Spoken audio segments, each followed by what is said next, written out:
ويسر لي أمري واحلل عقدة من لساني يفقهوا قولي. الحمد لله الحمد لله الذي أنزله على عبده الكتاب تبصرة لأولي الألباب. والصلاة والسلام على محبوب رب الأرباب وعلى آله وصحبه أولي العلم والحلم والحكم والصواب. أما بعد فأعوذ بالله من الشيطان الرجيم. بسم الله الرحمن الرحيم. قال الله تبارك وتعالى في القرآن المجيد: قل إن صلاتي ونسكي ومحياي ومماتي لله رب العالمين. إن الله وملائكته يصلون على النبي يا أيها الذين آمنوا صلوا عليه وسلموا تسلیما. مل کے باوازِ بلند درود پاک پڑھیے. الصلاۃ والسلام علیکہ یا سیدی یا رسول اللہ.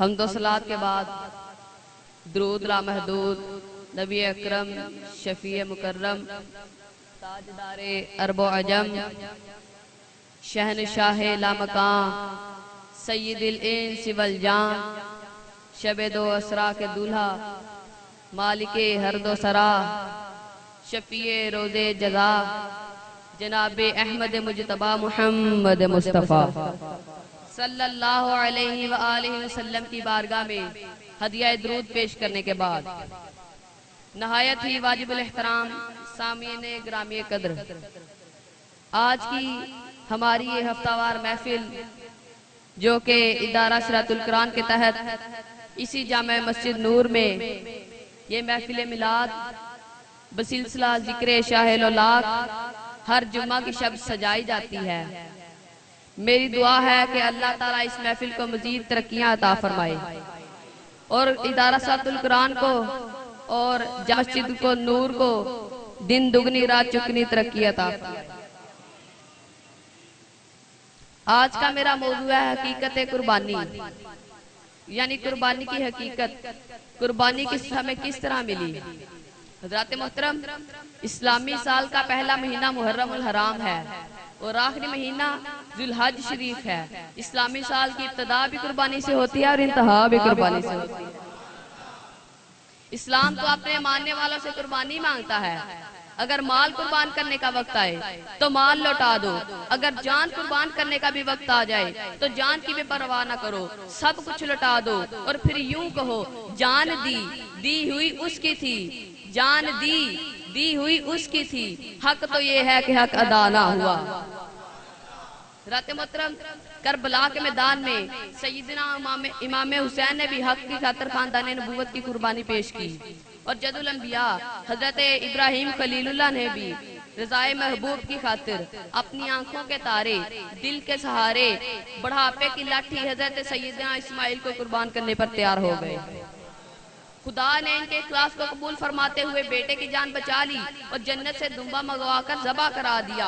اب یہ ہمارے لیے سنت تک، قیامت تک ہمارے لیے سنت بن گئی کہ ہم سنت ابراہیمی کی یاد تازہ کرتے ہوئے جانور قربان کریں.